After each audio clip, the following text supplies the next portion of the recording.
What if you were told that you had to build from scratch a company that would one day be a multi-billion-dollar company, and on top of that, you were told that you could not work one day of every week? You had to take a break every one day of every week while all of your competitors worked their butts off to beat you during that one day every week, every 7 days where you could not work. Do you think you would succeed? Well, that's exactly what this man did, S Truett Cathy. And he actually wrote a book on how he did it and how to succeed. And now he's passed away, but he was worth over $2 billion when he died. And he founded and created one of my favorite fast food companies, Chick Fil A. It is a company that so many people love. They know so well. They love going there. They're always going there. And it's ingrained into our culture. If you're not familiar with this restaurant, it's very peculiar for a number of reasons. One is that their whole motto is that they will not sell beef. The second is that they always close on Sundays, which is very peculiar because they are a top fast food chain, particularly in the U.S. They have over 2,000 restaurants within the U.S., and their highest density is within the southeast regions of the U.S.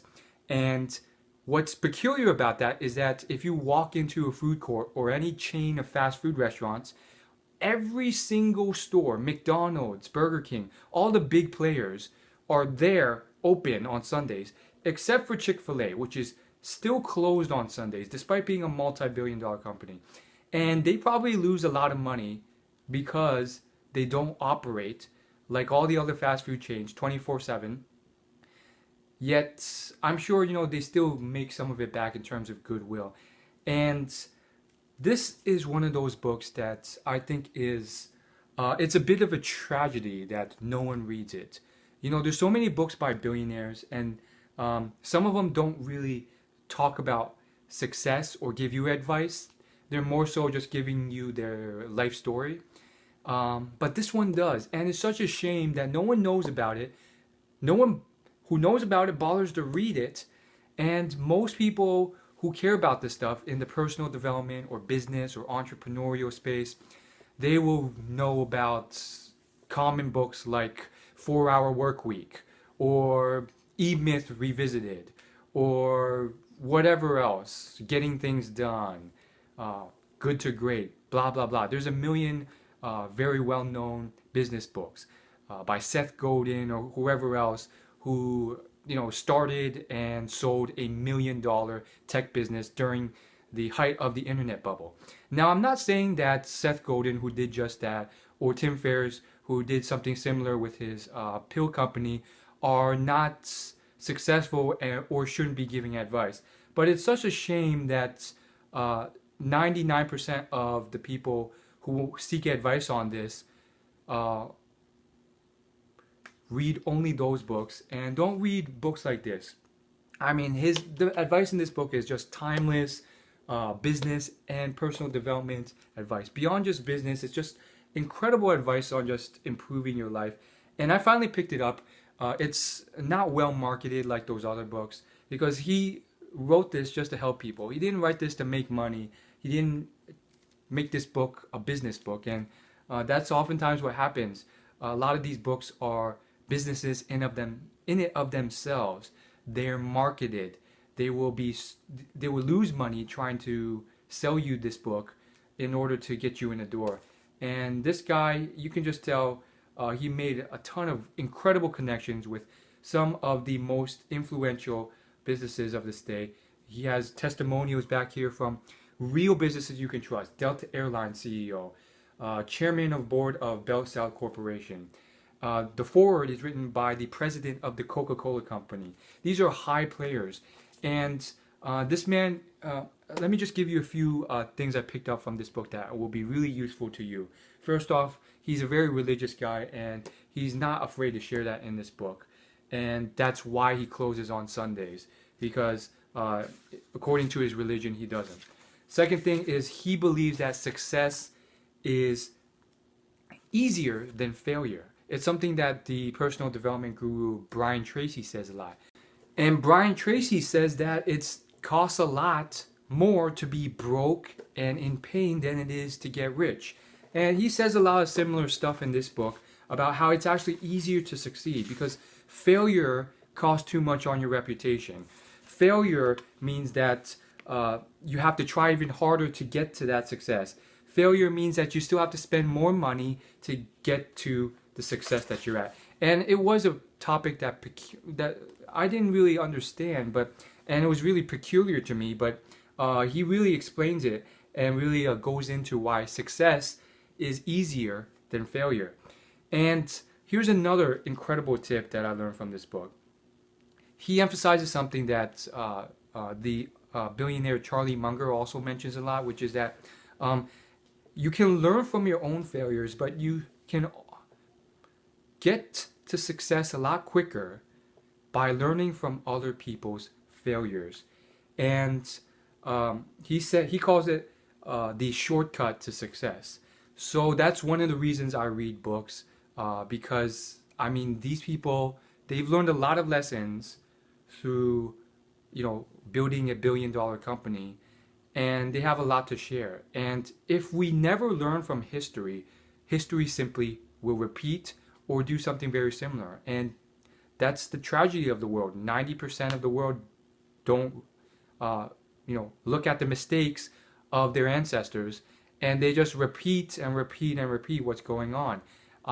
And fortunately, we have that 10% who are smart enough to record the tragedies that occurred, whether it was the Holocaust, whether it was what happened with Hitler, whether it was common, stupid, yet simple to fix business mistakes that are timeless, like just hiring an honest accountant that could save you so much time and money, but no one bothers to really read. So that's just another golden nugget. Here's another great one.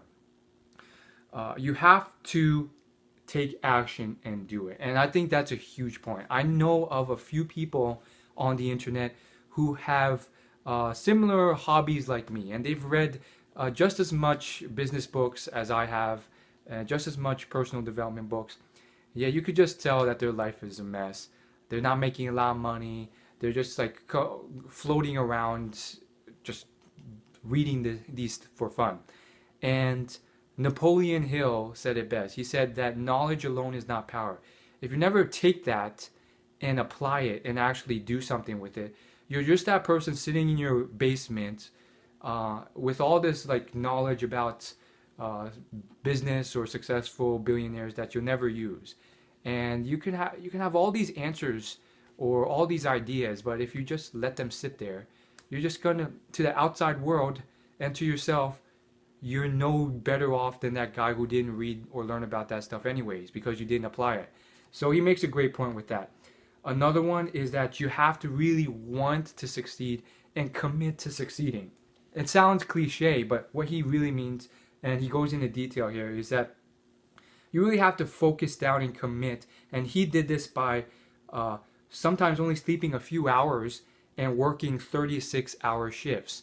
And that really exemplifies commitment. Like, you can't just be wishy-washy about it. Let's say, for example, I really wanted to be successful on YouTube. I can't do what most other people do, which is say they commit, but then you catch them 6 months later and they post one video that's mediocre at best, and they don't post again for another 4 months. It's inconsistent, and they haven't really committed to really putting their full effort into it. You can't do that. And then the final thing I learned is you have to develop know-how. And these aren't the only things I learned from this book. There's so much more. And what he means by develop know-how is that you really have to study and know every single thing about whether it's your industry, your market, or your skill set. And he calls it the projected market. He says you have to develop skills, prepare yourself physically, mentally, and intellectually through formal education and putting in everything you have. He says merely putting in time and energy isn't enough. You have to study your market. And I think that brings up an incredible point. Um, just by putting in time and energy into a project, um, that's what most people do. They go to their job, 9 to 5, and they do it. And David Ogilvy, he really said this really well. He is a lot of people call him the father of advertising, and he grew his advertising agency from nothing to a business that build billions of dollars every year. And the point is that I was reading, just skimming his book. I didn't read the whole thing, but he said in one part of his book that what made him succeed and what he recommends anyone who wants to get into the same industry is that on the weekends, while everyone else is just fooling around, you study and research every single possible thing about your industry. And then he gives the example of the gas industry. He said he even told you to, he said, like, wake up early on Saturday and Sunday and go to the gas station and just quiz all the truckers there and learn as much as you can about gasoline as it relates to trucking. And I mean, that's a lot of work, but that can really get you ahead, because if you know every single in and out of your industry, there's no possible scenario that you're unprepared for, or that can really like bankrupt you. You know about possible competitors and so forth. And the truth is, a lot of people are way too lazy to do this, and they'll say they're doing it, but it's tough to do because that takes a lot of work, and most people are lazy and they don't want to do that because it's not interesting to them. So this book is incredible. It's a rarity. You can't find this book at your local library usually, but I did pick it up on Amazon for very cheap, and it's such a gem. This is one of those examples of books that cost as much as a coffee or a burger or a Chick-fil-A sandwich, yet is probably worth 1,000 times more. This book can literally, change your life, and I really recommend it. And I'll leave a link in the description if you want to check out more details about this book. Pick it up on Amazon, which I think is the most efficient and easiest way to get this book for cheap and have it delivered to your doorstep. That's how I got it. Again, a great book. And the most amazing part is that this guy didn't just write one book on this topic. He ended up writing numerous books. This $2 billion man, he wrote numerous books on this topic. Another one of his books is titled How Did You Do It, Truett? And this one's titled It's Easier to Succeed Than to Fail. So the point is, get out there and do it. And, I can only do so much convincing. And at some point, if I can't convince you, then either way I win, because I think it's just so useful that since no one else is interested enough, no one else is, can overcome that laziness, I get ahead of everyone else, my competitors, whoever else, because I've read this and no one else has. And I have all this, all this incredible insights from this man I've never met in person, but, is willing to help me. And, I mean, just think about it. Do you want to read a book? Do you want to get advice from just some random guy who made his first $1 million, which is nothing to laugh about? Or do you want advice from this man who's had decades upon decades of business experience and has all this advice, who has created one of the most honorable, respected brands, Chick-fil-A, and made billions along the process for such a low price? So I really think it's such a blessing for me to have this. And yeah, if you don't read it, I will. You can bet on that. And I will get ahead because, I'm going to have this knowledge and you won't. So check it out. I highly encourage you to read it. And thanks so much for watching. One last thing I do have to say. Chick-fil-A is just an awesome restaurant. I have a little story for you. I would go there all the time, And there was a phase where that was all I went to. And it was a time when money was tight, but I just wanted something new in my life, some spice. And I was just sick of the same old food. And so I would always go there. And one thing that's I remember some of my friends and classmates always talking about was just how awesome their sauces were. And there's some sauces I didn't even know about it, but I really started getting into the sauces. And they literally have all these different types of sauces: Polynesian, Chick Fil A sauce, hot sauce, and so forth. And um, I remember just going there like at least once every week and just sitting there and eating these sandwiches one after the other. I could eat and just trying these different sauces out, and it was just an amazing time. Um, and back then, I had no interest in personal development or business. I just loved the restaurant, and it's just interesting how the tables have turned. This guy recently died, and I'm sure he lived a great life. Very interesting dude. And what can I say? It's a restaurant it's very eerie because um, it's one thing seeing a restaurant with all these friendly people. It just seems so standard and nonchalant because you see it every day. You see the employees that work there every day. It's just a like common restaurant, yet respected. I could I could probably apply and work there too, and yet when you look at it from a different lens, through the business lens, very similar to McDonald's and Ray Kroc's book, Grinding It Out, you really see it from a different perspective. And you're just like, wow, it's not just some corporate entity. Like, this man built this from scratch with his bare hands. And what a story that is. Thanks so much for watching this. And don't let it end here. There's plenty of other incredible stories. I've done videos on a Ray Kroc story. Really check those out because that's also incredible. And thanks so much for watching.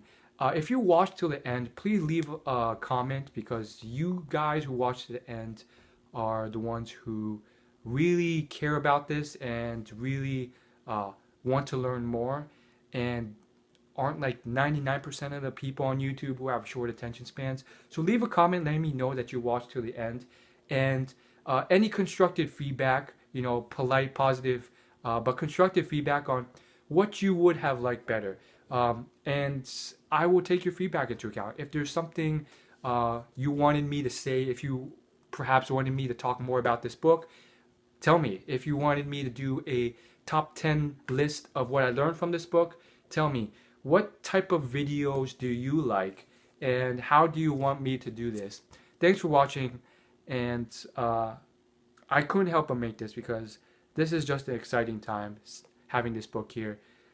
Thanks for watching, and I'll see you later.